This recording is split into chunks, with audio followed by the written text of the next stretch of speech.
During the Netflix comedy special, an unexpected moment put Chelsea Handler right in the spotlight.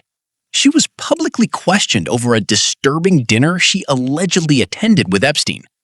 People close to the situation have described the gathering as unsettling, strange, and honestly, hard to ignore. Reports also claim that extremely young girls were working the event under Jeffrey's direction, which only made the entire situation feel even darker.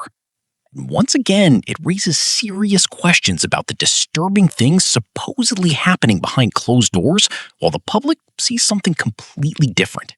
I would like to clear up a rumor that was going around a while back that I was on one of the flight logs to Epstein Island. I was not. And I think I would remember grooming teens with Jeff and Jizz. So I am stating it here for the final time. I have never been to Epstein Island, but I did one time accidentally find myself at a dinner with Jeffrey Epstein, Woody Allen, and Soon-Yi. Chelsea, nothing is by accident. And there is a reason why Epstein had these deep ties within Hollywood. I feel like during the Netflix roast for Kevin Hart, we got a glimpse of something that we weren't supposed to. This person writes, "Shocker, she lacks morals. If anyone watched Chelsea lately, it doesn't come as a surprise. Everyone in Hollywood had one degree of separation between themselves and Jeffy. If you guys did not watch the roast on Netflix, don't worry. I've got a clip to show you guys where Chelsea was called out for having a dinner with Jeffy. And I did my research. Chelsea is a Zionist. I'm not saying that's good or bad. Speaking of dead kids, she's a big fan of abortions. Chelsea's been scraped more times than the grill at Benihana. Speaking of tossing tiny shrimp into a child's mouth, Chelsea Handler went to dinner at Jeffrey Epstein's house in 2010. It's just a fun one. You can look it up. There's articles. It wasn't like a big party. There was like 7 people there. And it was like Prince Andrew and Woody Allen were there. Anyway, ladies and gentlemen, Chelsea Handler. Now, at first, there were some mixed reviews. Some people didn't like that Shane, this comedian, brought this up. Not gonna lie, I love Shane, but this was genuinely not funny. How's this funny? I don't really think that this is supposed to be hilarious, guys. And I think that's the point. It's not supposed to be funny. This guy, Shane, saw it as an opportunity to call out Chelsea Handler for the deep ties that she has to some of these monstrous people. Why is Chelsea Handler giving me like Ellen DeGeneres energy right now? Well, I actually looked into Jeffrey's old emails. You can go to jmeal.com and you can access all of his emails. And you can see back in December 1st, 2010, there was this email going around about this dinner. And yes, Chelsea's name was there. And she was being brought by Katie Couric. You can see that Jeffrey is going back and forth with Peggy Siegel, who I've spoken about before. Peggy is a publicist. She worked with Timothy Chalamet at one point, and he's asking her to keep the deal.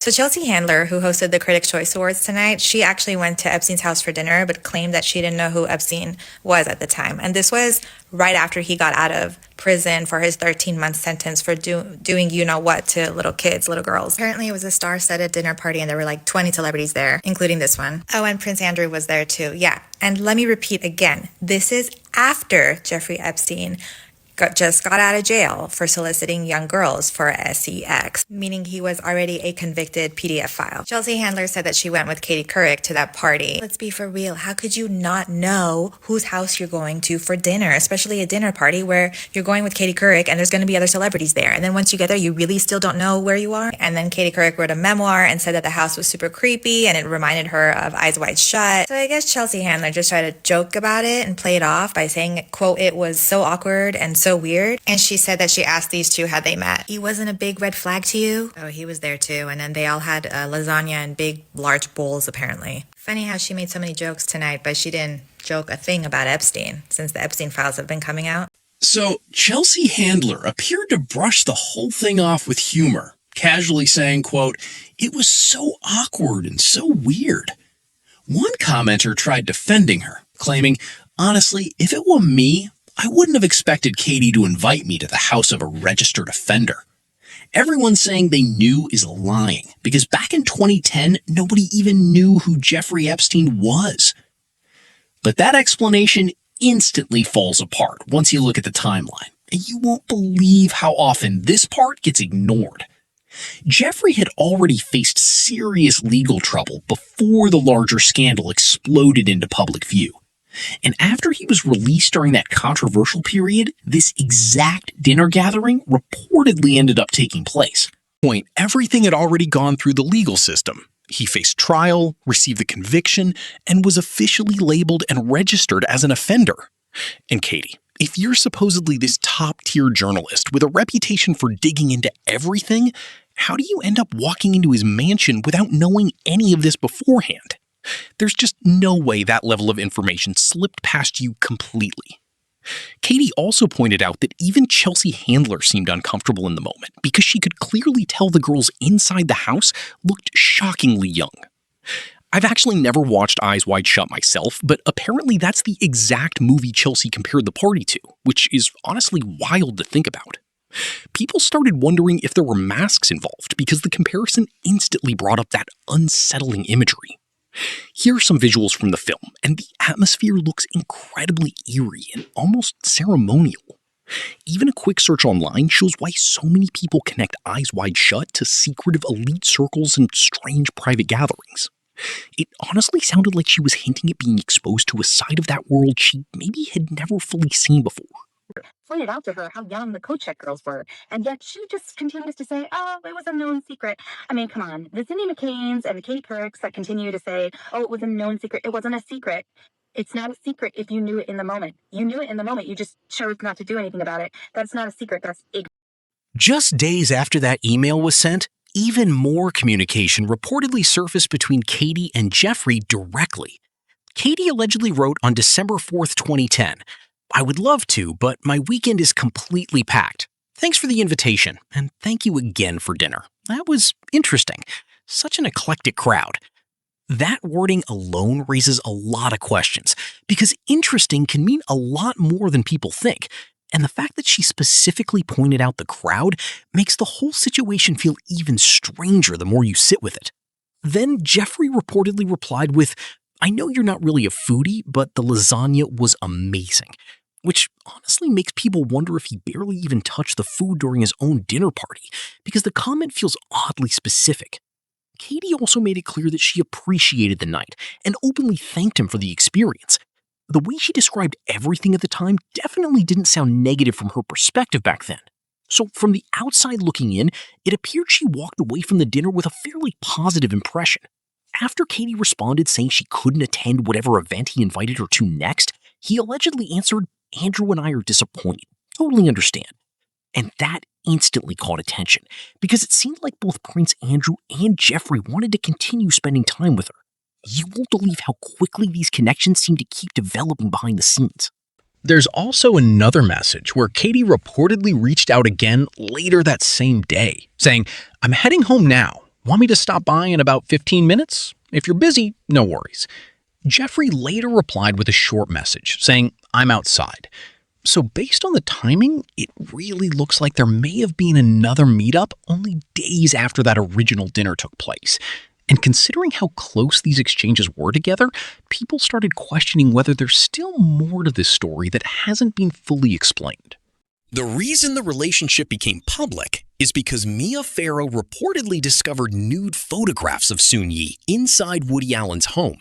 That revelation completely exploded into controversy and changed public perception overnight. To this day, people still debate the entire situation because of how unsettling the timeline appears.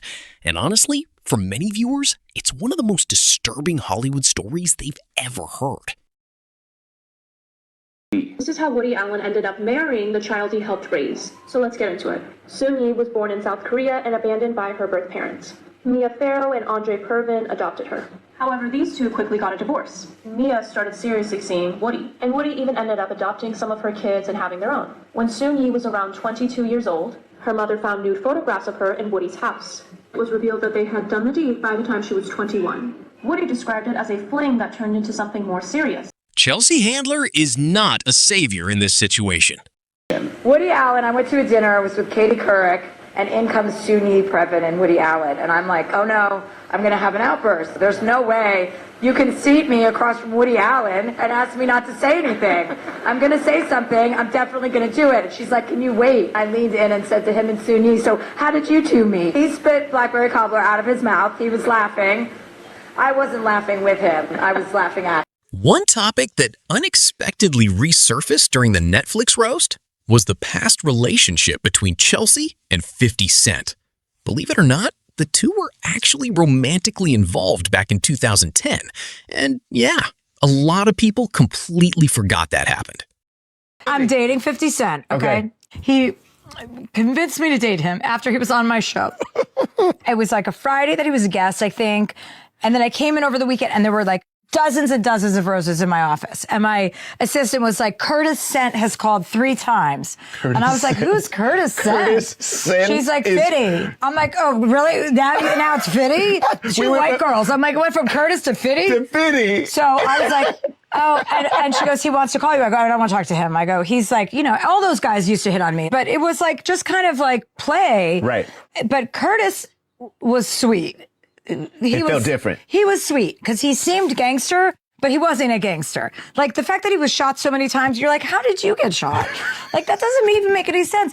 So then I was like, listen, I'm not going out with you. I go, I have a show in New Orleans this weekend. You're welcome to come. You can meet me in New Orleans. This is my hotel. You're welcome to get a room and you can come to my show and, you know, we'll go out and have a drink. Right. I go, do you want to go for a walk? And he goes, I can't really go for a walk outside. And I was like, who do you think you are? He's Fitty. like, I can't go for a walk outside. And I was like, I think you can. Like, get over yourself. So we go for a walk. What? And it was crazy. Like, every person we saw was like, 50 Cent, like this is, and I was like, oh shit, I didn't get it. Like, I didn't know, you know, we're in New Orleans. He tried to tell you. All like, you know, black people and everyone knew him. And he's like a major deal. He came to my show. He was very sweet. He's such a sweet guy. And he doesn't do drugs, which was the biggest disappointment of all. I was like, you don't drink or do drugs? Right. And we only dated for a very short time. But, you know, it blew up because people were like, what are these two doing together? But he really was one of the sweetest people. Back in 2010, Chelsea Handler's alleged ties to Jeffrey Epstein suddenly became a hot topic again after a series of old email exchanges resurfaced online. The leaked messages